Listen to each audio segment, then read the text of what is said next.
আসসালামু আলাইকুম প্রিয় শিক্ষার্থীরা, সবাইকে স্বাগতম জানাচ্ছি আমাদের মনন একাডেমিতে। এসএসসি 25 ইডিএম চলমান ছিল। আমাদের বিদ্যুৎ চৌম্বক ক্রিয়া এই কুফা অধ্যায়ের আজকে শেষ ক্লাস। খুব ছোট্ট একটা ক্লাস, আজকে ক্লাসও না, একটা আলোচনা করব। সৃজনশীল একটাই সলভ করাবো। এই সলভ করলে আপনি বোর্ড পরীক্ষার কোনো সৃজনশীল আটকাবেন না, এটা আমার পক্ষ থেকে প্রমিস। ইফেক্টিভ লার্নিংই তো আমাদের প্রমিস, তাই না? আমরা শিখবো, অনেক বিস্তারিত হবে, যেন আর প্র্যাকটিস করতে সময় গিয়ে মনে হয় যে সবই তো পারি। এটাই আজকে ঘটবে, দেখবেন ক্লাসটা খুব অল্প সময় শেষ হবে, কারণ সব পড়িয়ে ফেলেছি আমি। কিন্তু যখন আপনাদের অধ্যায় থিওরিটিক্যাল পার্টসগুলো পড়াই, অনেক সময় নিয়ে অনেক ডিটেলে পড়িয়েছি। আপনারা মনে হয় আমার সাথে একমত হবেন। তো আজকের ক্লাসটা এই জন্য অনেক শর্ট হবে, বাট আপনাদের আজকের ক্লাসে আমি আপনাদেরকে কিছু হোমওয়ার্ক দিব। এই জিনিসগুলো একটু সাবমিট করা লাগবে। এইটা আমি চাই আপনাদের শতভাগ অংশগ্রহণমূলক। অ্যাটলিস্ট যেন আপনারা আমাকে শো করেন যে ভাই আমরা অংশগ্রহণ করতে চাই। সবাই হয়তো সাবমিট করতে পারবেন না, অনেকে অনেক জায়গায় পড়াশোনা করছেন, কিভাবে সাম আপ করবেন বা কোপ আপ করবেন এই নিয়ে সমস্যা। বাট 20, 30, 40, 50% মানুষ যেন হোমওয়ার্কটা সাবমিট করে, এটা আমি চাই। আপনাদের অংশগ্রহণমূলক একটা জেস্টার পোস্টার দেখলে আমার কাছে খুব ভালো লাগবে। তো আমার মনে হয় আপনারা আমাকে দেখতে পাচ্ছেন, শুনতে পাচ্ছেন। আসুন শুরু করে ফেলি আজকের আমাদের এই অধ্যায়ের চতুর্থ ক্লাস এবং সর্বশেষ ক্লাস। দেখতে পাচ্ছেন ভাইয়া, শুনতে পাচ্ছেন? শুরু করব? ইনশাআল্লাহ। জি ভাই। মেজবা, জিহান উদ্দিন মাহির, নুসরাত জাহান নিশাত, প্রতীক, সাকিব আল হাসান, সবাই কথা বলি। জি ভাই, শুরু করেন। ওকে, তাহলে আসুন শুরু করা যাক। আমরা পড়ছিলাম গতদিন কোন জায়গায় ভাই? ট্রান্সফরমার, তাই না? ট্রান্সফরমার, আমি জাস্ট একটু কুইক রিক্যাপ করব ট্রান্সফরমার নিয়ে।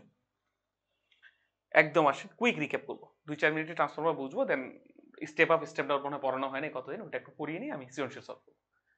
সো ট্রান্সফরমারের জন্ম হলো কেন? আমরা দেখলাম কোনো একটা তারের মধ্য দিয়ে, যে তারের রোধ হচ্ছে আর, তারে যদি তড়িৎ প্রবাহিত করি, তাহলে তারে হিট উৎপন্ন হয়। সূত্রটা কি? H সমান I² RT। এখন তারের রোধের উপর আমাদের কোনো কন্ট্রোল নাই, সময়ের উপর আমাদের কন্ট্রোল নাই, কন্ট্রোল আছে I এর উপর। সো তারটি খুব গরম হয়ে যায় হিট হইলে। এখন এই হিট যেন কম হয়, গরম যেন কম হয়, তাহলে আমরা কি করতে পারি? I এর উপর যেহেতু কন্ট্রোল আছে, আমরা I কে কমাতে পারি। আর যেহেতু I এর উপরে পাওয়ার স্কোয়ার আছে, I কে সামান্য কমালেও H অনেক বেশি কমে যাবে। এই হচ্ছে ঘটনা। সো আমাদের ফাইনালি টার্গেট হচ্ছে I কে কমানো। এনিহাউ, আমরা যখন এক জায়গা থেকে পাওয়ার প্ল্যান্ট থেকে আমাদের বাসায় এই যে কারেন্ট যে আসে, আমরা এইটুকু রাস্তা চাই যেন কারেন্টটা খুব কম কারেন্ট যেন আসে। সো কারেন্টকে কমাবে কে? অনেক বেশি কারেন্ট উৎপন্ন হয় পাওয়ার প্ল্যান্টে, কম মানের কারেন্ট যেন ট্রান্সমিট হয় তার দিয়ে, এটা কমাবে কে? এটাই কমাবে হচ্ছে ভাই ট্রান্সফরমার। সো ট্রান্সফরমার এমন একটা মেশিন, যেই মেশিনে আমরা চাই যতটুকু ইনপুট দিব ঠিক ততটুকু যেন আউটপুট পাই। ইনপুট হিসেবে কি দিব ভাই? পাওয়ার। আউটপুট হিসেবে কি পাবো? পাওয়ার। পাওয়ার আর অন্য কিছু না, পাওয়ার মানে এনার্জি পার ইউনিট টাইম। প্রতি সেকেন্ডে কতটুকু এনার্জি ট্রান্সমিট হচ্ছে। সো এই পাশে প্রতি সেকেন্ডে যতটুকু এনার্জি দিব, এই পাশে আমরা প্রতি সেকেন্ডে ততটুকু এনার্জি পাই, এটা আমাদের টার্গেট। সো পাওয়ারের সূত্র কি? চলতরি থেকে পড়েছি, P is equal to VI। So I কে এক পাশে আনলে is equal to P into 1/V লিখা যায়। এখন আমরা যেহেতু পাওয়ারকে কনস্ট্যান্ট রাখতে চাচ্ছি, তাহলে এই কনস্ট্যান্ট আর এই সমান চিহ্ন চলে গিয়ে একটা সমানুপাতিক চিহ্ন চলে আসে। তাহলে দেখতে পাচ্ছি ভলিউমের সাথে I এর সম্পর্ক কি? ব্যস্তানুপাতিক। কখন? যখন পাওয়ারটা ধ্রুবক থাকবে। ব্যস্তানুপাতিক মানে কি ভাই? ভলিউমকে আমরা যদি, এই যে ভলিউমকে যদি আমরা বাড়াই, তাহলে I কি হবে বলুন? I কমে যাবে। তাহলে ট্রান্সফরমার এমন একটা ডিভাইস যে চায় কারেন্ট যখন এক জায়গা থেকে আরেক জায়গায় ট্রান্সমিট করতে চাই, তখন যেন লস কম হয়। এই কারণে সে করবে কি ভাই বলুন তো? ভোল্টেজকে অনেক বেশি বাড়িয়ে দিবে, যার কারণে কারেন্ট অনেক কম যাবে। বুঝতে পেরেছি নাকি বুঝতে পারিনি? বুঝতে পেরেছি। আচ্ছা, তখন কিভাবে হয় ভাই? আসেন দেখি। ট্রান্সফরমার গঠিত হয় একটা সফট আয়রন কোর দিয়ে। সফট আয়রন কোর বলতে বুঝাচ্ছি ওই যে এমন একটা আয়রন যেটা দিয়ে পেরেক তৈরি করা হয়, একদম 100% নিখুঁত আয়রন, Fe। ওই আয়রনের গায়ে আমরা অনেকগুলো কয়েল, এই পাশেও কয়েল মানে পেঁচিয়ে রাখি, ও পাশেও কয়েল পেঁচিয়ে রাখি। কয়েল বলতে একটা তার, এমন তার যে তারটা ইনসুলেটেড, কপার তার ইনসুলেটেড, মানে উপরে প্লাস্টিকের আবরণ থাকবে। সো যেই পাশে ইনপুট দিব ওই পাশে তারটাকে বলে প্রাইমারি কয়েল, মুখ্য কুণ্ডলী বাংলায়। আর যে পাশে আউটপুট পাবো সেটাকে বলি আমরা সেকেন্ডারি কয়েল বা গৌণ কুণ্ডলী। এখন আমরা ইনপুট হিসেবে কি দিব ভাই? নিশ্চয়ই জানেন। ইনপুট হিসেবে ভোল্টেজ দিব, আউটপুট হিসেবে অন্য একটা ভোল্টেজ পাবো। ইনপুট হিসেবে বড় মানের ভোল্টেজ দিলে আউটপুট হিসেবে কম মানের ভোল্টেজ পাবো, অথবা ইনপুট হিসেবে বড় মানের ছোট মানের ভোল্টেজ দিব, আউটপুট হিসেবে বড় মানের ভোল্টেজ পাবো। ট্রান্সফরমার ভোল্টেজকে আপ অথবা ডাউন করে, ভোল্টেজকে আপ অথবা ডাউন করে, depending on the situation. So এই যে দেখেন, এখন ইনপুট হিসেবে আমরা কি দিব ভাই? ট্রান্সফরমার কি হিসেবে কাজ করে বলে? এসি কারেন্টে কাজ করে। কিভাবে বুঝলাম? কারণ দেখেন, এই পাশে যদি এসি কারেন্ট দেই, এসি কারেন্ট দিলে কি হবে দেখেন তো ভাই? এইটুকু পোর্শন একটা ইলেকট্রোম্যাগনেটের মতো না? সফট আয়রন কোর আছে আর পেঁচানো তার আছে। সফট আয়রন কোর আর পেঁচানো তার, এই পুরো জিনিসটা মিলে ইলেকট্রোম্যাগনেট হয়। শুধু পেঁচানো তারের মধ্য দিয়ে কারেন্ট গেলে সেটা হয় সলিনয়েড। যখন ভিতরে সফট আয়রন কোর দিয়ে দিই তখন সেটা হয়ে যায় ইলেকট্রোম্যাগনেট। সো ইলেকট্রোম্যাগনেট মানে কি ভাই বলুন তো, এখান থেকে ভিতর দিয়ে কি যাবে, তড়িৎ বলরেখা যাবে। আর সফট আয়রন করে ধর্মই হচ্ছে বলরেখাগুলো পাস করে দেওয়া। সো এই পাশ দিয়ে বলরেখা আসলো, ওই বলরেখা এই পাশ দিয়ে যাবে, ওই বলরেখা ফাইনালি এই যে অপর যে কুণ্ডলীটা আছে সেটার মধ্যে দিয়ে যাবে। এখন এই পাশে পরিবর্তী প্রবাহ মানে কখনো আই এর মান বাড়বে, কখনো কমবে। আমি মনে শিখিয়েছি আপনাদেরকে, কখনো আই এই পাশ দিয়ে যাবে, কখনো আই এই পাশ দিয়ে যাবে। সো কখনো বলরেখার ডিরেকশন এইদিকে, কখনো বলরেখার ডিরেকশন উপর দিকে। সো এই যে বলরেখা কখনো একদিকে কখনো আরেকদিকে, বলরেখার কারেন্টের মান কখনো বেশি কখনো কম, তার মানে বলরেখার সংখ্যা কখনো বেশি কখনো কম। তাহলে আমাকে বলেন এই জায়গায় পরিবর্তিত চৌম্বক ক্ষেত্র উৎপন্ন হচ্ছে না? কারণ বলরেখার মান বাড়ছে কমছে, আর দুই হচ্ছে মানে বলরেখার সংখ্যা বাড়ছে কমছে, দুই বলরেখার ডিরেকশন একবার এদিকে একবার ওদিকে, এটা মানে তো পরিবর্তন। পরিবর্তন কয়ভাবে হতে পারে, মানের দিক থেকে দিকের দিক থেকে। সো দুইটা এখানে দেখতে পাচ্ছি, পরিবর্তিত চৌম্বক ক্ষেত্র উৎপন্ন হচ্ছে। ওই পরিবর্তিত চৌম্বক ক্ষেত্র যখন একটা গৌণ কুণ্ডলী, এমন একটা কুণ্ডলী যে কুণ্ডলীতে কোনো ব্যাটারি নেই, সেই কুণ্ডলীর মধ্য দিয়ে গেলে, আমি কি শিখাই নিই আপনাদেরকে ইলেকট্রোম্যাগনেটিক ইন্ডাকশন, তারিত চৌম্বক আবেশ, যে কোনো একটা কুণ্ডলীর মধ্য দিয়ে পরিবর্তিত চৌম্বক বলরেখা বা পরিবর্তিত চৌম্বক ক্ষেত্র যদি আমরা পাস করাই, তাহলে এই গৌণ কুণ্ডলীতে একটা কারেন্ট বা ভোল্টেজ আবেশিত হবে, ইনডিউসড হবে। ওকে, ভোল্টেজ ইনডিউসড হবে অথবা কারেন্ট ইনডিউসড হবে। কখন ভাই, যখন পরিবর্তিত চৌম্বক ক্ষেত্র দিব। সো নরমালি এর দুই প্রান্তে কোনো সেল বা ব্যাটারি না লাগা সত্ত্বেও দুই পাশে একটা ভোল্টেজ পাওয়া গেল। এই যে এমন একটা ভোল্টেজ যেটা ব্যাটারির সাহায্য ছাড়া এমনিতেই উৎপন্ন হয়, এটাকে বলি আমরা ইনডিউসড, মানে চোখের ইশারায় অনেক কিছু হয়ে যাওয়া, চোখের ইশারায় কারেন্ট পাওয়া যাওয়া, কিন্তু কোনো ফিজিক্যাল টাচ নেই। এই হচ্ছে ঘটনা, এইভাবে ট্রান্সফরমার কাজ করে। তো আশা করি বুঝেছেন। এখন ট্রান্সফরমার বেশ কয়েকটা রাশি থাকে। প্রাইমারি কয়েলে ধরলাম এই লুপ সংখ্যা এনপি, কারেন্ট দিলাম আইপি, ভোল্টেজ দিলাম ভিপি। সেকেন্ডারি কয়েলে ধরেন কারেন্ট লুপ সংখ্যা এনএস, কারেন্ট পেলাম আইএস, ভোল্টেজ হচ্ছে ভিএস। তো এই জায়গায় জাস্ট একটা কথা বলে রাখি, অনেক সময় ভোল্টেজকে ইপি দ্বারা না, মানে ভিপি দ্বারা না লিখে ইপিও লিখে। কারণ দেখেন একটা সেলের ভোল্টেজকে তো আমরা তড়িৎচালক শক্তি বলি, তাই না? সো এই পাশে আমরা অনেক সময় ভিএস এর জায়গায় ইএসও লিখি, একই জিনিস বুঝাবে, ওই ভোল্টেজই বুঝাবে। সো ইনপুট দিব, আউটপুট পাবো, এই হচ্ছে ঘটনা। এখন এদের মধ্যকার সম্পর্কটা কি ভাই? ট্রান্সফরমার মধ্যকার সম্পর্ক হচ্ছে, মনে রাখবেন, যেই হারে, এটা কিন্তু একদম ডিরেক্টলি সম্পর্ক না, আমি জাস্ট বোঝানোর জন্য বলছি, যত বেশি লুপ তত বেশি ভোল্টেজ ইনডিউসড হবে। সো যে পাশে লুপ বেশি সে পাশে ভোল্টেজ বেশি হবে, আর লুপের সাথে কারেন্ট আবার ব্যস্তানুপাতিক, লুপ সংখ্যার সাথে আর ভোল্টেজের সাথে কারেন্ট আবার ব্যস্তানুপাতিক। সো এই যে এনএস বাই এনপি সমান ভিএস বাই ভিপি সমান আইপি বাই এস, এই সম্পর্কটাই আমরা যদি চাই, কি হবে দাঁড়ান তো, এই সম্পর্কটা আমরা যদি চাই, ভালো মতো বুঝবেন, এই সম্পর্কটা আমরা যদি চাই তাহলে কিন্তু উল্টিয়ে লিখতে পারি। দেখবেন, ভালো মতো দেখবেন, আমাদের সিচুয়েশন অনুযায়ী। কখনো যদি আমাদের আয় হায় উল্টা হলে তো অনেক কিছু উল্টে যাচ্ছে। আচ্ছা, আমি যেটা করতে যাচ্ছি সেটা বুঝেন, যেটা করতে যাচ্ছি সেটা বুঝবেন ব্যাপারটা। এনএস বাই এনপি সমান ভিএস বাই ভিপি সমান আইপি বাই আইএস, অথবা আমি এরকম লিখতে পারতাম এনপি বাই এনএস সমান ভিপি বাই ভিএস সমান আইএস বাই আইপি। লিখা যাবে? যা বললাম এখানে লিখে দিচ্ছি, দেখেন। মানে এনএস এর জায়গায় না লিখে যদি আমি লিখতাম এনপি, তাহলে নিচে লিখবো এনএস, আর এন এর সাথে যেহেতু ভি সমানুপাতিক, তাহলে ভিপি বাই ভিএস সমান হচ্ছে আইপি আইএস বাই আইপি। বুঝতে পেরেছি ব্যাপারটা? জি ভাই। সবাই ক্লিয়ার হয়েছেন সবকিছু? আচ্ছা, এই তো ঘটনা। তারপরে সবই বুঝেন ইনশাল্লাহ, আর কোনো অসুবিধাই হবে না। সো এই দুইটা সূত্র আপনারা জাস্ট একটু মনে রাখবেন কষ্ট করে। That's it. এই দুটো সূত্র মুখস্থ রাখলে এই অধ্যায়ের যত সৃজনশীল আসবে আপনি পারবেন ইনশাল্লাহ। এখন ট্রান্সফরমার, এইটা অনুধাবনমূলক প্রশ্নে আসে অনেক বেশি। ট্রান্সফরমার কেন এসি কারেন্ট নিয়ে কাজ করে, কেন ডিসি কারেন্ট নিয়ে কাজ করে না? কারণ আমি অলরেডি আজকেও ব্যাখ্যা করলাম, গতদিনও ব্যাখ্যা করেছি। ডিসি কারেন্ট হচ্ছে পরিবর্তিত কারেন্ট না, সো ধ্রুবক কারেন্ট, কারেন্টের মানটা সবসময় এক। তাহলে ধ্রুবক কারেন্টের কারণে যে চৌম্বক ক্ষেত্র তৈরি হবে সেটা ধ্রুবক চৌম্বক ক্ষেত্র তৈরি হবে, পরিবর্তিত চৌম্বক ক্ষেত্র তৈরি হবে না। আর পরিবর্তিত চৌম্বক ক্ষেত্র না তৈরি হলে কখনো ভোল্টেজ অথবা কারেন্ট কি ইনডিউসড হয়? তারিত চৌম্বক আবেশ কি পাওয়া যায়? উত্তর হচ্ছে না। সো ডিসি কারেন্ট নিলে কখনোই আমরা হচ্ছে ট্রান্সফরমার কাজ করবে না। বুঝতে পেরেছি? এখন এই যে ট্রান্সফরমারের অ্যাকচুয়াল চিত্র, এটা প্রাইমারি কয়েল, ওটা হচ্ছে সেকেন্ডারি কয়েল। সেকেন্ডারি কয়েলের সাথে অনেক সময় একটা রোধ যুক্ত থাকে। ওকে, এই হচ্ছে ঘটনা। সো এই যে দেখেন, এখন এই যে এসি কারেন্ট উৎপন্ন হয় কোত্থেকে ভাই? এই যে জেনারেটর। সো এই জায়গাটা হচ্ছে একটা জেনারেটর, এই হচ্ছে একটা জেনারেটর, আর এই হচ্ছে একটা কি বলে ট্রান্সফরমার। তো জেনারেটরের এই যে দেখেন একটা কয়েল ঘুরতেছে, কোথায় ভাই? একটা চৌম্বক ক্ষেত্রের মধ্য দিয়ে। সো কয়েলটা ঘুরলে চৌম্বক ক্ষেত্রে বলরেখাগুলো কখনো কম কখনো বেশি পাস করবে, সো এটার মধ্য দিয়ে এসি কারেন্ট উৎপন্ন হবে। ওই এসি কারেন্ট এইটার মধ্য দিয়ে পাস করে অপর পাশে আমরা ইনডিউসড কারেন্ট পাচ্ছি। এই হচ্ছে ওভারঅল একটা চিত্র আমি আপনাদেরকে দেখাতে চেয়েছিলাম। বুঝতে পেরেছি সবকিছু ভাই? কোনো সমস্যা আছে?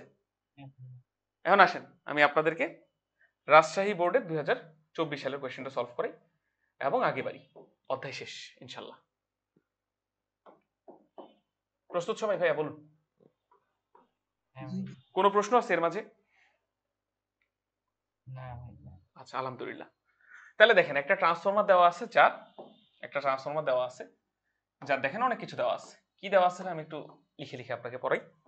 যার যার এই পাশে দেওয়া আছে হচ্ছে voltage 200 volt input voltage, 60 ampere হচ্ছে কারেন্ট দেওয়া আছে, এনপি এর মান দেওয়া আছে 800। তাইলে দেখেন এনপি, আইপি, ভিপি সবকিছু মান দেওয়া আছে, অনেক কিছু মান দেওয়া আছে। এই পাশে দেওয়া আছে এনএস এর মান, 6000। এই হচ্ছে ঘটনা। তো এখন অনেক কিছু বের করতে বলেছে। কি বের করতে বলেছে এটা করানোর আগে আমি একটু আপনাদেরকে স্টেপ আপ আর স্টেপ ডাউন ট্রান্সফরমার পড়িয়ে আনি। এটা পড়াতে আজকেও ভুলে গেলাম, আপনারা মনে করে দিলেন না। আসেন, একদম সহজ, একদমই সোজা। প্রস্তুত ভাইয়া? দেখেন ট্রান্সফরমার দুই প্রকার হতে পারে। একটা হচ্ছে স্টেপ আপ ট্রান্সফরমার।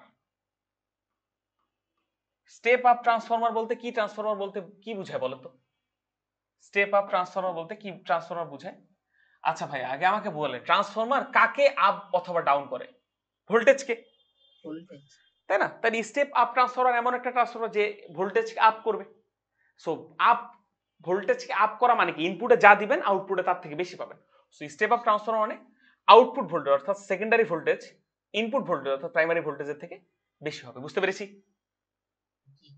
আচ্ছা তাহলে বলেন, আমরা জানি ভি সমানুপাতিক এন, তাহলে ডেফিনেটলি সেকেন্ডারি কুণ্ডলীতে পাক সংখ্যা প্রাইমারি কুণ্ডলীতে পাক সংখ্যার থেকে বেশি হবে, ফর শিওর। এইটার কারণে এইটা। এবং আমরা জানি ভোল্টেজের সাথে কারেন্ট ব্যস্তানুপাতিক, তার মানে ডেফিনেটলি আইপি তে যে কারেন্ট থাকবে আইএস এ তার থেকে কম কারেন্ট পাবো। এই হচ্ছে তিনটা জিনিস। সেটা যদি বহুপদী সমাপ্তি সূচকে আসে আমরা কি পারবো? বলুন, পারবো? আচ্ছা, এরপর আরেকটা কি হতে পারে ভাই? স্টেপ ডাউন ট্রান্সফরমার, তাই না? এটাও সোজা, স্টেপ ডাউন ট্রান্সফরমার। তাহলে আমাকে বলেন ভাই, স্টেপ ডাউন মানে কে ডাউন হবে? ট্রান্সফরমার কাকে ডাউন করে? ভোল্টেজকে। তাহলে কোথায় ভোল্টেজ ডাউন হবে ভাই? সেকেন্ডারিতে ভোল্টেজ প্রাইমারি ভোল্টেজের থেকে ডাউন হবে, অর্থাৎ প্রাইমারিটা বড় হবে। এটা কখন হয়? যখন সেকেন্ডারি ভোল্টেজের পাক সংখ্যা প্রাইমারি ভোল্টেজের পাক সংখ্যা থেকে কম হয়। আর কারেন্ট তো উল্টা, তার মানে আইএস এর মানটা ডেফিনেটলি আইপি থেকে বড় হবে। এই লাইনগুলো মুখস্থ না, এটা বোঝার বিষয়। পারবো? বুঝেছি? আচ্ছা এখন আমাকে বলেন তো ভাই, এইটাও আপনার হচ্ছে ইয়াতে আসে, কি বলে এটা না, অনুধাবনমূলক প্রশ্নে আসে। আমাকে বলেন কোন ট্রান্সফরমারটা কারেন্ট এক জায়গা থেকে আরেক জায়গায় পরিবহনে, তড়িৎ পরিবহনে কাজে লাগে? কোনটা? স্টেপ আউট নাকি স্টেপ ডাউন? স্টেপ আপ নাকি স্টেপ ডাউন? আমি বুঝিয়েছি আপনাদেরকে, এটা মুখস্থ করার বিষয় না, ফিল করার বিষয়। আচ্ছা এমন ট্রান্সফরমার আমরা চাই যে ট্রান্সফরমার যখন কারেন্টটা ট্রান্সমিট হবে তখন যেন কম কারেন্ট ট্রান্সমিট হয়, তাই না? এখন বলেন সেকেন্ডারি কারেন্ট আমরা চাই কম ট্রান্সমিট হোক, মানে তার দিয়ে যেন কম কারেন্ট যায়, তাহলে হিট লস কম হবে। তাহলে দেখেন এই দুটো ট্রান্সফরমার মধ্যে কোথায় সেকেন্ডারি মানে কারেন্টের মানটা কম? স্টেপ আপে। স্টেপ আপ ট্রান্সফরমার ভোল্টেজের মান বাড়িয়ে দিয়ে কারেন্টের মানটা কমিয়ে দেয়। সো কোনটা তড়িৎ পরিবহনে হেল্প করে ভাই? কোনটা তড়িৎ পরিবহনে কাজ করে? এইটা তড়িৎ পরিবহন। ওকে, সেইটা হচ্ছে তড়িৎ পরিবহনে কাজ করে। বুঝতে পেরেছি? ক্লিয়ার হয়েছে? আর ইন্ডাস্ট্রির সামনে, এটা বইয়ে নাই তারপরে বলে দিচ্ছি, ইন্ডাস্ট্রির সামনে ধরেন একটা ইন্ডাস্ট্রিতে, আচ্ছা এটা দরকার নেই, এইটুকু, একটা ইন্ডাস্ট্রিতে ধরেন বেশি কারেন্টের দরকার, সো ইন্ডাস্ট্রিতে ওই স্টেপ ডাউন ট্রান্সফরমার ব্যবহার করা হয় যেন খুব দ্রুত আমাদের কারেন্টটা আপ করে দেওয়া যায়। আচ্ছা যাও, এটা বড় বিষয় না, আমরা এগুলো সব পড়েছি। এবার আসেন সৃজনশীলটা সলভ করে ফেলি। সো রাজশাহী বোর্ড 2024 সালে একটা সৃজনশীল, ভিপি এনপি আইপি এর মান দেওয়া আছে আর এই পাশে এনএস এর মান দেওয়া আছে, কিন্তু এনপি সরি আইএস আর হচ্ছে ভিএস এর মান কি দেওয়া আছে? উত্তর হচ্ছে না, উত্তর হচ্ছে দেওয়া নেই। ঠিক আছে, আসেন কিসের মান জানতে চেয়েছে দেখি। জানতে চেয়েছে যে এই যে এখানে দেখেন, এই কোশ্চেনটা খুব জাতীয় একটা কোশ্চেন। উক্ত যন্ত্রটির সাথে 1.25 উক্ত যন্ত্রটির সাথে 1.25 কিলোওয়াট এর একটি মোটর সংযুক্ত করে দেওয়া হলো। আউটপুটে তড়িৎ বিভব কত? আগে আসেন গ নাম্বারটা সলভ করে তারপর ঘ নাম্বারটা সলভ করব। আসেন গ নাম্বারটা সলভ করি। ওকে, প্রস্তুত ভাইয়া? হ্যাঁ ভাইয়া। আচ্ছা, এখন গ নাম্বারটা কিভাবে সলভ করবো বলেন। গ নাম্বারে জানতে চেয়েছে কি আমাদের, দেখেন গ নাম্বারে জানতে চেয়েছে আউটপুটে তড়িৎ বিভব কত, অর্থাৎ কি জানতে চেয়েছে বলেন, ভিএস সমান হোয়াট না। জি ভাইয়া। এখন দেখেন হ্যাঁ। আপনি এনএস এর মান জানেন, এনপির মান জানেন, ভিপির মান জানেন, তাহলে এনএস এনপি ভিপি এগুলোর মানগুলো সমান, মানে একসাথে আনলেই তো হয়ে যায়। এখন আপনি জাস্ট সূত্র লিখবেন, তাইলে কাজ শেষ আমাদের। সূত্র কি হিসাবে লিখবেন ভাই, আমি লেখাচ্ছি আপনাদেরকে। যেহেতু ভিএস জানতে চেয়েছে এই জন্য ভিএস উপরে লিখবেন, হ্যাঁ, ডিভাইড বাই ভিপি সমান হচ্ছে NS divided by NP. So VS সমান হচ্ছে VP into NS divided by NP. So যাকে জানতে চাবে ওকে উপরে লিখলে হবে কি, অপর পাশটা গুণ করে দিলে ইজিলি মান বের হয়ে যায়। এই হচ্ছে ঘটনা। সো কাজ শেষ। দেখেন ভিপির মান কত ভাই 200, এনএস এর মান কত ভাই 6000, এনপির মান কত ভাই 800। তো এটা ইজিলি ক্যালকুলেট করে সামথিং ভোল্ট বের হয়ে যাবে। পারবো? 1500 ভাইয়া। হ্যাঁ, এরকম পারবো না? হ্যাঁ ভাইয়া। এটা ইজিলি সলভ করা যায়। এই যে 200 দুইটা শূন্য চলে যায়, আর এটাকে যদি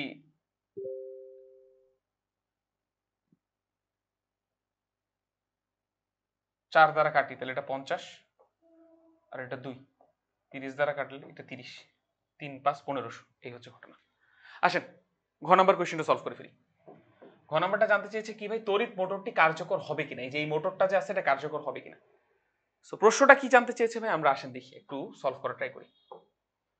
প্রশ্নটা আমাদের কাছে যেটা জানতে চেয়েছে সেটা হচ্ছে, এইটা খুব মজার একটা কোশ্চেন। জানতে চেয়েছে যে এই জায়গায় না ভাই একটা মোটর কানেক্ট করবো, হ্যাঁ, এই জায়গায় ধরেন একটা মোটর কানেক্ট করবো, ধরেন এই সেই মোটর, এই সেই একটা ইলেকট্রিক মোটর, এই সেই একটা ইলেকট্রিক মোটর, ঠিক আছে, এই সেই একটা ইলেকট্রিক মোটর। এখন এই ইলেকট্রিক মোটর চলে কত পাওয়ার দিয়ে ভাই, 1.25 কিলোওয়াট দিয়ে। 1.25, তার মানে এই ইলেকট্রিক মোটর চলার জন্য এতে 1.25 না 5 12.5 কিলোওয়াট পাওয়ার সাপ্লাই লাগে। 12.5 কিলোওয়াট পাওয়ার সাপ্লাই লাগে, বুঝতে পেরেছি। এখন আমরা দেখি যে একটা জেনারেটর ঠিক এত পরিমাণ পাওয়ার এই পাশে সাপ্লাই করতে পারে কিনা। যদি এত পরিমাণ পাওয়ার সাপ্লাই করতে পারে, ধরেন জেনারেটর যে পাওয়ারটা সাপ্লাই করে, ধরেন সরি এটা জেনারেটর না, ট্রান্সফরমার, ধরেন পিপি আর পিএস, প্রাইমারি আর সেকেন্ডারি তে পাওয়ারটা সেম থাকবে না ভাই। আমি তো চাই জেনারেটর, আমি তো আগেই বলেছিলাম ইনপুট আর আউটপুট পাওয়ার তো সেম থাকে। তাহলে পিপি আর পিএস এই মানটা যা আসবে, এটা যদি কোনো কারণে 1200 থেকে বড় হয়, এই 12.5 কিলোওয়াটের থেকে বড় হয় অথবা সমান হয়, 12.5 কিলোওয়াটের থেকে বড় হয় অথবা সমান হয়, অর্থাৎ এটা এমন একটা ট্রান্সফরমার যেটা 12.5 কিলোওয়াটেরও বেশি পাওয়ার এইটাকে সাপ্লাই দিতে পারবে। এই মোটরটা চলার জন্য কত দরকার, 12.5, কিন্তু সাপ্লাই দিতে পারতেছে কি 12.5 এর থেকেও বেশি অথবা সমান, তাইলে মোটর চলবে। বুঝতে পেরেছি? তাহলে আমরা কি নির্ণয় করব, আর যদি না পারে তাহলে মোটর চলবে না। বুঝতে পেরেছি? তাহলে আসেন আমরা এখন বের করি যে একটা ট্রান্সফরমার কতটুকু পাওয়ার সাপ্লাই দিতে পারে। বুঝতে পেরেছি? দেখেন ভাই, প্রাইমারি পাওয়ার সেটা কত লিখতে পারেন, P = VI, তাহলে VI VP IP। আর দেখেন তো ভাই, প্রাইমারি পাওয়ার আর সেকেন্ডারি পাওয়ার কি সমান থাকে না? সেকেন্ডারি পাওয়ার সমান থাকে, মানে ইনপুট পাওয়ার আউটপুট পাওয়ার সমান থাকে। তাহলে সেকেন্ডারি পাওয়ার সমান কি, VI IS RS, মানে VS IS। এখন একটা ট্রান্সফরমার কতটুকু পাওয়ার ট্রান্সমিট করে, আপনি এইটার উপর দেখবেন আপনাকে VPIP দেওয়া আছে নাকি VSIS দেওয়া আছে। যদি এটা দেওয়া থাকে তাহলে এই সূত্র অনুযায়ী বের করে ফেলুন, যদি এটা দেওয়া থাকে তাহলে এই সূত্র অনুযায়ী বের করে ফেলুন, এটা আপনার ইচ্ছা। দুই ক্ষেত্রে মানে কি আসবে। তো এখানে কার মান দেওয়া আছে ভাই, ভিপির মান দেওয়া আছে, আইপির মান দেওয়া আছে। সো আমাদের কাজ শেষ, ইজিলি করা যায়। তাহলে আসেন। পারবো না? বুঝতে পেরেছি কি ব্যাপারটা? জি ভাইয়া। তাহলে এই যে পাওয়ার ইন প্রাইমারি কয়েল, ভিপির মান কত ভাই? 200, আর আইপির মান কত ভাই? 60। তাহলে এটা কত আসবে বলুন? 12,000 12,000 ওয়াট অথবা 12 কিলোওয়াট, তাই না? এখন বলেন 12 কিলোওয়াট কি 12.5 কিলোওয়াটের থেকে বড় নাকি ছোট? ছোট। ছোট। তাহলে কি মোটর চলবে? না না। তাহলে মোটর চলবে না, এটাই হচ্ছে কথা, মোটর চলবে না। So, এই ধরনের কোয়েশ্চেনই আসে, পারবো আমরা যেভাবেই আসুক। জি ভাইয়া। আচ্ছা, এখন দেখেন একটু মাথা খাটানো দিতে পারে মাঝে মাঝে, সেটা কিভাবে দিবে আমি আপনাকে একটু বুঝিয়ে বলে দিই। আসেন একটু জাস্ট আপনাদেরকে একটু আমি টেকনিক শিখিয়ে দিচ্ছি, এগুলো আপনাদেরকে হোমওয়ার্ক দিব। ওকে, ধরেন অনেক সময় এরকম একটা ডাটা দেওয়া থাকে, এটা ময়মনসিংহ বোর্ড 2020-এ মনে দেখলাম এই কোশ্চেনটা। ধরেন এরকম একটা দেওয়া থাকলে এই মোটরটার কর্মদক্ষতা ধরেন 70%। ওকে, এই মোটরটার কর্মদক্ষতা হচ্ছে 70%। আর এই মোটরটার তথ্য হচ্ছে সে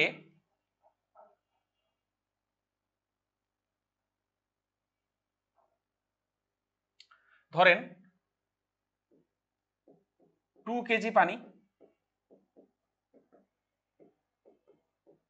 10 মিটার উচ্চতায় 10 সেকেন্ড এ তুলতে পারে। 2 কেজি পানি 10 মিটার উচ্চতায় 10 সেকেন্ডে তুলতে পারে। বলেছে এই মোটরটা চলবে কিনা এই ট্রান্সফরমার দিয়ে। এখন ব্যাপারটা বুঝেন ভাই, একটা মোটর 2 কেজি পানি 10 মিটার উচ্চতা 10 সেকেন্ডে তুলতে পারে, তাহলে এই মোটরটা কতটুকু পাওয়ার আউটপুট, মানে কতটুকু পাওয়ার দিয়ে সে কাজ করে, সেটা কি যতটুকু কাজ করে ডিভাইড বাই টাইম বলা যায়। পাওয়ার মানে কি W/T, কতটুকু কাজ করলো ভাই? mgh/t। m এর মান কত? 2, g এর মান কত? 9.8, উচ্চতা কত? 10, ডিভাইড বাই 10, তার মানে 9 দ্বিগুণে 18, 19.6 ওয়াট বলা যায়, বলতে পারি। এটা হচ্ছে পাওয়ার আউটপুট। এখন দেখেন আরেকটা তথ্য এখানে দেওয়া আছে। কি তথ্য দেওয়া আছে ভাই? মোটরটার কর্মদক্ষতা মানে কি ভাই? ইনপুটের সাপেক্ষে একটা মোটর কতটুকু আউটপুট দেয়, ইনপুটের সাপেক্ষে কতটুকু আউটপুট দেয় ইনটু হচ্ছে 100%, এটাই না?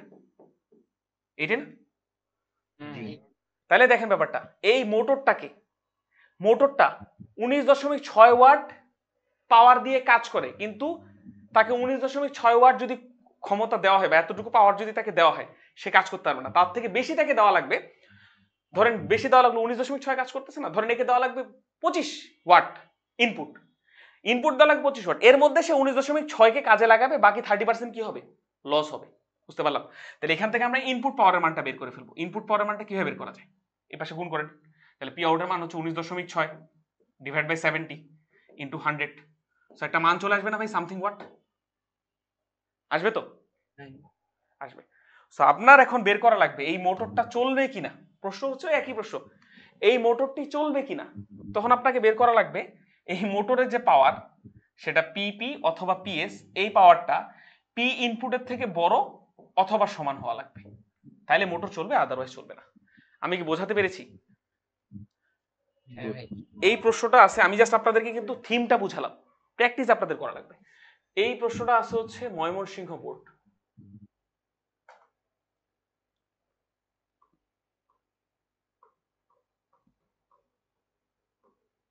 ময়মনসিংহ বোর্ড 2020-এ আসা এই প্রশ্নটা। জাস্ট আপনারা দেখবেন, আমার যতটুকু তথ্য মনে ছিল আমি জাস্ট করার চেষ্টা করেছি। অ্যাট এ গ্লেন্স একবার দেখে গিয়েছি, তো আমি ভাবলাম যে এতগুলো প্রশ্ন সলভ না করে আমি জাস্ট একটা প্রশ্ন সলভ করবো, বাকিগুলো আইডিয়া দিয়ে দিব, তাহলে আপনারা নিজেরাই পারবেন। সো ওভারঅল কি প্রশ্নটা আমি আপনাকে আরেকবার বুঝিয়ে বলি। সো এরকম একটা ট্রান্সফরমার দিবে, দিয়ে এই পাশে অনেক ডাটা দেওয়া থাকবে, এই পাশে অনেক ডেটা দেওয়া থাকবে, দিয়ে গ নাম্বারে বলবে এই পাশে ধরুন একটা ডেটা মিসিং থাকবে, হয় ভিএস অথবা আইএস অথবা এমপি। সো যেই ডাটাটা বের করতে হবে আপনি ওই একটাই জাতীয় ফর্মুলা আছে, ওই ফর্মুলা দিয়ে বের করে ফেলবেন। আর দ্বিতীয় ঘ নাম্বার কোয়েশ্চেনে ম্যাক্সিমাম টাইম আসে যে মোটরটি চলবে কিনা, মোটরে ইনপুট পাওয়ার দেওয়া থাকবে। সো এই মোটরের তো কোনো কর্মদক্ষতা দেওয়া নেই, তার মানে এটাই ইনপুট এটাই আউটপুট, মোটরের কর্মদক্ষতা 100%। এই হচ্ছে ঘটনা। সো এই মোটরটা চালানোর জন্য আমাদেরকে ডেফিনেটলি এই ট্রান্সফরমার দিয়ে 12.5 ওয়াট বা কিলোওয়াট পাওয়ার সাপ্লাই করা লাগবে। সো আমরা বের করে দেখলাম যে যে ট্রান্সফরমারটা আছে সেটা 12 কিলোওয়াট পাওয়ার সাপ্লাই করতে পারে, কিন্তু মোটরের দরকার 12.5, তাহলে এই মোটরটা চলবে না। এন্ড এটা হচ্ছে সহজ প্রশ্ন। এইটার থেকে যদি একটু কঠিন করার চেষ্টা করে তাহলে মোটরের কর্মদক্ষতা দিয়ে দিবে, আর মোটরের আউটপুট পাওয়ার একটা হিন্টস দেওয়া থাকবে যে মোটর এতটুকু কাজ করে এত সময়, তাহলে ওখান থেকে আউটপুট পাওয়ার বের করে নেবেন। তাহলে মোটর যদি এতটুকু আউটপুট পাওয়ার মানে সে যদি এতটুকু এনার্জিকে কাজে রূপান্তর করতে পারে, তাহলে তাকে তো এর থেকে বেশি এনার্জি দেওয়া লাগবে, ইনপুট পাওয়ার তো বেশি থাকা লাগবে, কারণ মোটর তো পুরোটাই কাজে কনভার্ট করতে পারে না, 70% কাজে কনভার্ট করতে পারে যতটুকু পাওয়ার তাকে দেওয়া হয়। সো ওখান থেকে ইনপুট পাওয়ারটা বের করে ফেলবে।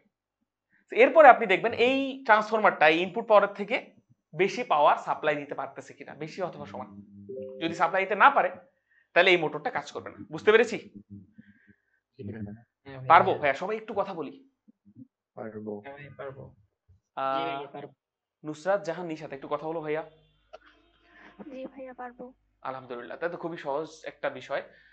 এখন এই অধ্যায়ে আমি অনেকদিন লাগলো, বাট এই অধ্যায় থেকে আমি বলতে পারি আমি আপনাদের না যখন এই যেদিন এসএসসি পরীক্ষা শেষ হবে, যেদিন এসএসসি পরীক্ষা দিন ফিজিক্সের, আমি না আমার লেকচার থেকে স্ক্রিনশট নিয়ে আমাদের গ্রুপে পোস্ট করবো ইনশাল্লাহ, এবং পুরো 100% এখান থেকে কমন পাবেন, এটুকু নিশ্চিত বলা যায়। মানে আমি পড়িয়েছি, এর বাইরে থেকে কিছু আসবে না। রেজাল্টটা হচ্ছে আমি কিছু বাদই দিচ্ছি না, সো বাইরে থেকে আসার কোনো সুযোগ নেই ইনশাল্লাহ। ওকে, এবার আসেন অনুধাবনমূলক প্রশ্নগুলো একটু বুঝিয়ে নিই আপনাদেরকে। এবং মজার বিষয় হচ্ছে সবগুলো অনুধাবনমূলক প্রশ্ন আমি অলরেডি আপনাদেরকে ক্লাস করাতেই শিখিয়ে ফেলেছি। দেখবেন আপনি এখন পড়াতেই দেখাচ্ছি আপনাদেরকে। ওকে, আসেন এগুলো হচ্ছে প্রিভিয়াস ইয়ারে বিভিন্ন বোর্ডে এসেছে। সর্বপ্রথম প্রশ্নটা দেখেন, জেনারেটরকে মোটরের বিপরীত যন্ত্র বলা হয় কেন? দুইটা রিজনে বলা হয়। একটা রিজনই বলা হয়। মোটর কি করে ভাই? মানে আপনি পার্থক্য দিয়ে দিবেন জেনারেটর আর মোটরের। মোটর কোন প্রবাহ নিয়ে কাজ করে বলেন? এসি নাকি ডিসি? উত্তর হচ্ছে ডিসি। একই মানের প্রবাহ থাকা লাগবে, কেন আমি ব্যাখ্যা করেছি। আর জেনারেটর এসি প্রবাহ নিয়ে কাজ করে। মোটরে কোন সূত্রে অ্যাপ্লিকেবল? ফ্লেমিং এর বাম হস্ত নীতি, অর্থাৎ একটা চৌম্বক ক্ষেত্রে একটি তড়িৎ পরিবাহী তার যদি স্থাপন করেন তাহলে ওই তড়িৎ পরিবাহী তারের উপর একটা বল প্রযুক্ত হবে, যার কারণে মোটর ঘুরে।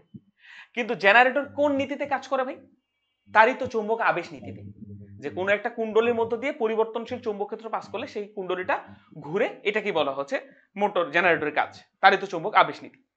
এবং জেনারেটর এসি কারেন্ট উৎপন্ন করে, দুইটা পার্থক্য গেল। কিন্তু মোটরকে জেনারেটরের বিপরীত যন্ত্র বলা হয় কেন? জেনারেটরে যে কুণ্ডলীটা আছে এটা ঘুরায় কে? উইন্ডমিল অথবা পানির ফ্লো টারবাইন ঘুরায়। সো টারবাইন যখন একটা কুণ্ডলীকে ঘুরায়, সেই কুণ্ডলীটা যখন একটা পরিবর্তনশীল চৌম্বক ক্ষেত্রের মধ্য দিয়ে ঘুরে, তখন সেটাতে কারেন্ট জেনারেট হয়। বুঝতে পারলাম? তাই না? তারই তো চৌম্বক আবেশের ঘটনা। কিন্তু মোটরের ঘটনা কি হয় ভাই? মোটরে একটা কুণ্ডলী যে ঘুরে, এটা কিসের মাধ্যমে ঘুরে? কারেন্ট প্রবাহিত করার ফলে। একটা কুণ্ডলীতে কারেন্ট যায়, ওই কারেন্টটা তো চৌম্বক ক্ষেত্রের সাথে আকর্ষণ বিকর্ষণ বলে একটা বল প্রযুক্ত হয়, যার ফলে কুণ্ডলীটা ঘুরে যায়। সো জেনারেটরে যান্ত্রিক শক্তি পরিণত হচ্ছে তড়িৎ শক্তিতে, আর মোটরে তড়িৎ শক্তি পরিণত হচ্ছে যান্ত্রিক শক্তিতে। এগুলো আমি অনেক বিস্তারিত বুঝিয়েছি যখন জেনারেটর আর মোটর পড়াই। সো এটা বুঝিয়ে লিখতে পারবেন তো ভাই? জি ভাইয়া। আমি পড়িয়েছি না এই জিনিসটা, নাকি পড়াইনি ক্লাসের মধ্যে? পড়াশোনা। ওকে, খুবই ভালো জিনিস। এবার ভাই ট্রান্সফরমার ডিসি ভোল্টেজে কাজ করে না কেন? এটা আজকে একবার বললাম, গত দিনের ক্লাসেও বলেছি। পারবেন? জি ভাইয়া পারবো। আচ্ছা, 3 নম্বর প্রশ্নটা দেখেন, তড়িৎ পরিবাহী তারের সাথে চৌম্বক ক্ষেত্রের সম্পর্ক আছে, এটা ভাই কতবার আর দেখাবো? ওই একটা তার, ডান হাত, এই যে চৌম্বক ক্ষেত্র, তো এরকম করে তার এঁকে দিবেন, আর এই যে এরকম করে গোল গোল অনেকগুলো সমকেন্দ্রিক বৃত্ত এঁকে দিবেন, ব্যাখ্যা করে দিবেন। 2 এ 2 পাবেন ইনশাআল্লাহ। চিত্র আঁকবেন, চিত্র আঁকলে মার্ক বেশি পাবেন। এবার আসেন 4 নম্বর প্রশ্ন, দূর দূরান্তে তড়িৎ প্রেরণে কোন ট্রান্সফর্মার ব্যবহৃত হয়? কোনটা? Step up. কারণ কি ভাই, স্টেপ আপ ট্রান্সফরমার ভোল্টেজ বাড়িয়ে কারেন্ট কমিয়ে দেয়, আর কারেন্ট কমালে কি হবে ভাই? হিট লস কম হবে। হিট লস কম হলে এনার্জি লস কম হইলো, আর আমরা তো চাই ভাই এনার্জি লস কম হোক, তাই না? সো এটা ব্যাখ্যা করতে পারবেন তো খুব সুন্দর হবে ইনশাআল্লাহ? জি ভাইয়া পারবেন। ওকে, এবার হচ্ছে কার চুম্বকত্ব বেশি, সলিনয়েড নাকি ইলেকট্রোম্যাগনেট? এখন আমাকে বলেন, এটা সম্পর্কে আমি আপনাদেরকে বিস্তারিত পড়াইনি? জি ভাইয়া পড়াশোনা। পড়িয়েছি না? কার বেশি বলুন তো, ইলেকট্রোম্যাগনেট নাকি সলিনয়েড? ইলেকট্রোম্যাগনেট। ইলেকট্রোম্যাগনেট। কেন ভাই? কারণ একটা সলিনয়েড কিভাবে কাজ করে? তারের কুণ্ডলী না, এখানে কারেন্ট দিলে যেহেতু কুণ্ডলী, সো প্রত্যেকটা লুপের জন্য একটা চৌম্বক ক্ষেত্র পাবো, সো একটা কুণ্ডলীর জন্য ভালো রকম চৌম্বক ক্ষেত্র পাবো। এই কুণ্ডলীর মধ্যে যখন একটা সফট আয়রন ঢুকাই দিব, সফট আয়রন নিজেরও একটা চৌম্বকে পরিণত হয়, আবার কুণ্ডলীটাও একটা চৌম্বকে পরিণত হয়, 2 4 হয়ে যায়। সো ইলেকট্রোম্যাগনেট অনেক ভালো চৌম্বক দেন সলিনয়েড। আর 6 নাম্বারটা দেখুন তো ভাই, কমিউটেটর কিভাবে কাজ করে, কমিউটেটর কিভাবে, তো ইলেকট্রিক মোটরে, ডিসি মোটরে কিভাবে কমিউটেটর আপনার হচ্ছে তড়িৎ প্রবাহের ডিরেকশনটা চেঞ্জ করে, আমি পড়িয়েছিলাম, মনে আছে আপনাদের? না মনে থাকলে একবার দেখিয়ে নি, দেখেন আমার কিন্তু মনে আছে, আমি কিন্তু পড়িয়েছিলাম আপনাদেরকে। এই যে দেখেন, এই যে এখানে দেখেন, কই কই, হ্যাঁ এই যে পড়িয়েছিলাম না, এই যে দেখেন ভাই, প্রথমে এ থেকে বি কারেন্ট যাচ্ছিল, এরপর S1 ওইদিকে চলে যাবে, S2 ওইদিকে চলে যাবে, S1 S2 তো কমিউটেটর, এই যে S2 এর পাশে S1 এর পাশে। এবার দেখেন বি থেকে এ তে কারেন্ট আসছে, আগের বার গিয়েছিল কি এ থেকে বি তে, পরের বার কারেন্ট আসলো বি থেকে এ তে। এই চিত্রটা যদি দিতে পারেন তাহলে ভাই 2 এ 2 পাবেন, আর ভিতরে একটু ব্যাখ্যা লিখে দিবেন। ভাইয়া দেখেন আমি তো ওইদিন লিখেই দিয়েছিলাম কমিউটেটর আই এর ডিরেকশন পরিবর্তন করে, অনেক বিস্তারিত ব্যাখ্যা করেছি। তাহলে আমাকে বলেন, আমার লেকচারের বাইরে থেকে বোর্ড পরীক্ষা কি আসা সম্ভব? কারণ আমি সব পড়িয়েছি, ইনশাল্লাহ আসবে না। ওকে, আর জাস্ট একটু কথা বলে দিই, একটা কথা যদি বলা হয়নি, এটা জাস্ট বলে দিই। এই যে এই কয়েলটা আছে না ভাই, এই কয়েলটাকেই বলা হয় আর্মেচার কয়েল, আর্মেচার কয়েল। হ্যাঁ না বলতেছে আর্মেচার বলছেন? হ্যাঁ, আর্মেচার কয়েল। এখন আপনারা ভাবতে পারেন যে ভাই এখানে তো একটা তার, এটা আসলে জাস্ট আমি চিত্রটা বোঝানোর জন্য বলেছি, এখানে আসলে অনেকগুলো তার পেঁচানো থাকে। হ্যাঁ, এটা অত তো আমরা জাস্ট বোঝানোর জন্য বলেছি। এই হচ্ছে ঘটনা, কিভাবে একটা তার ঘুরতে থাকে, আশা করি বুঝেছেন। এই জিনিসটাকে বলা হয় হচ্ছে শাফট, এসেছে এফটি, শাফট। এগুলো বাংলাতেও বলে শাফট, তালবস্যই আকার ফটো। সেই হচ্ছে ওভারঅল বিষয়। তো আমরা অনুধাবনমূলক প্রশ্ন সবই পারি, সৃজনশীল প্রশ্ন সবই পারি, এবং এর মধ্যে যেসব সিকিউ এমসিকিউ হতে পারে সব আমি আমার লেকচারের মধ্য দিয়ে পড়িয়েছি। সো আমার লেকচারটাই আপনাদের জন্য সবচাইতে বড় গাইড। এখন দেখার বিষয় যে আপনারা আমার লেকচার পারফেক্টলি ফলো করবেন কিনা। করবেন তো ভাইয়া? আচ্ছা, এখন আপনাদের আমাকে একটা প্রমিস করা লাগবে। প্রমিসটা হচ্ছে, আমি তো সব পড়িয়েছি আপনাদেরকে, তাই না? অধ্যায়টা দেখেছেন, কিন্তু আমি অনেক ডিটেলে পড়িয়েছি, আপনারা কোনো কিছু বুঝবেন না। আমি যা পড়ানো দরকার তার থেকে বেশি পড়িয়েছি, যে ক্লাস 12 এর অনেক কিছু দেখিয়েছি আপনাদের, কিন্তু আপনারা বুঝবেন এতটুকু হিসাবেই পড়িয়েছি, যেন বিষয়গুলো মুখস্থ না করে আপনারা ফিল করতে পারেন। নাহলে এই যে কমিউটেটর এগুলো কি, এগুলো অনেকে সারা জীবনে ফিল করতে পারে না, খালি মুখস্থ করে আসে। বাট আমরা কিন্তু প্রত্যেকটা জিনিস ফিল করেছি। আপনি এমন একটা সিঙ্গেল জিনিস বলতে পারবেন না যেটা আপনি মানে না বুঝে মুখস্থ করেছেন। মুখস্থ কিছু করা লাগবে, বাট বুঝেছেন। তো আপনার কাছে আমার অনুরোধ, আপনি 2024 সালের বোর্ড কোয়েশ্চেন আর 2020 সালের বোর্ড কোয়েশ্চেন, এইখানে যেগুলো বোর্ড সিকিউ আছে, বোর্ড সিকিউ এন্ড এমসিকিউ, এই 2 বছরের, জাস্ট আমাকে বেশি লাগবে না, এই 2 বছরের যত বোর্ড সিকিউ আছে এন্ড এমসিকিউ আছে, যাদের কাছে 2 বছর অনেক কোয়েশ্চেন হয়ে যাচ্ছে, তাহলে আপনারা জাস্ট ইউনিক কোয়েশ্চেন বাছাই করতে পারেন। ইউনিক কোয়েশ্চেন দেখবেন, একই কোয়েশ্চেন একই জিনিস মান বের করতে বলেছে কিন্তু বিভিন্ন বোর্ডে, তো আপনি জাস্ট ইউনিক কোয়েশ্চেন নিলেন। ধরেন 2 বছরের 14টা বা 10টা প্রশ্নের মধ্যে আপনি ধরেন 2টা কোয়েশ্চেন নিলেন, জাস্ট এই 2টা কোয়েশ্চেনই আপনি সলভ করে আমাকে জাস্ট একটু গ্রুপে, আমাদের গ্রুপে একটু দেওয়া লাগবে। ওকে, পারবো এটা করতে? হ্যাঁ ভাই, বুঝলেন? এমসিকিউ যদি আপনার কষ্ট হয় তাহলে এমসিকিউ লাগবে না, জাস্ট সৃজনশীল দিলেই চলবে। এমসিকিউ আপনি নিজে পারলেই চলবে। আর কোনো সমস্যা থাকলে আমাকে ডেফিনেটলি মেনশন করবেন, আমার মনে হয় না কোনো সমস্যা আছে। আপনার জন্য ডেট কালকে কত তারিখ ভাই? 21 ফেব্রুয়ারি, 21 ফেব্রুয়ারি আর 22 ফেব্রুয়ারি। ওকে, এই 2 দিনের মধ্যে একটু পারবেন? এই কথাটা কি আমার রাখা যায়? হ্যাঁ হ্যাঁ, প্লিজ ভাই, আপনাদের কিন্তু আমি অংশগ্রহণমূলক একটা আচরণ দেখতে চাচ্ছি, কারণ আপনারা তো আমাকে ফাঁকি দিবেন না, দিলে ফাঁকি দিবেন নিজেদেরকে। আমি কিন্তু অনেক ভালো মতো চেষ্টা করেছি আপনাদেরকে পড়ানো, কারণ আপনারা যদি টেস্ট পেপার না খুলেন তাহলে বুঝবেনই না আমি কেমন পড়িয়েছি। কারণ টেস্ট পেপার খুলতে গেলেই রিয়েলিটি চেক হয় যে সব পারছি কিনা, দেখবেন সবই পারছেন, আপনারও খুব ভালো লাগবে। আজকের ক্লাস এখানে শেষ করছি, আবার দেখা হবে। হ্যাঁ ভাই, বুঝিনি। ও আচ্ছা, আগামীকালকে ক্লাস হবে না ভাই, কারণ আমার শনিবারে পরীক্ষা। সো হোপফুলি রবিবার, সোমবার, মঙ্গলবার এরকম সময়গুলোতে আমি 2-3 দিন পড়াবো টানা ইনশাল্লাহ। নেক্সট চ্যাপ্টার বস্তুর উপর চাপের প্রভাব, বস্তুর উপর তাপের প্রভাব, মানে বস্তুর উপর তাপের প্রভাব আর পদার্থের অবস্থা ও চাপ, এই দুটো চ্যাপ্টার হচ্ছে নেক্সট চ্যাপ্টার পড়িয়ে দেবো ইনশাল্লাহ একসাথে। মানে নেক্সট দুটো চ্যাপ্টার আর কি। তারপর পড়াবো আলোর প্রতিফলন, আলোর প্রতিসরণ, তারপর তরঙ্গ শব্দ পড়িয়ে দিব। এগুলো পড়ানোর পর আপনারা বলবেন ভাই ফিজিক্স সবই পারি, কারণ এরপরে যে চ্যাপ্টারগুলো বাকি থাকে এগুলো সহজ সহজ চ্যাপ্টার, মুরগি চ্যাপ্টার, গতি, বল, কাজ, শক্তি, ক্ষমতা, এগুলো সহজ। তারপর ওইদিকে শেষের দিকে যে চ্যাপ্টার ইলেকট্রনিক্স, তারপর হচ্ছে মানব জীবনে পদার্থবিজ্ঞান, এগুলো সহজ, এগুলো খুবই ইজিলি পারবো আমরা। শেষ করবো আজকে। জি ভাইয়া। তো এতক্ষণ সাথে থাকার জন্য অসংখ্য ধন্যবাদ। যে কোনো সমস্যা আমাকে জানাবেন, আর প্লিজ হোমওয়ার্কগুলো সাবমিট করবেন। আবার দেখা হচ্ছে আপনাদের সাথে। সবাই ভালো থাকবেন। দিয়েছিলাম। আসসালামু আলাইকুম। ভাইয়া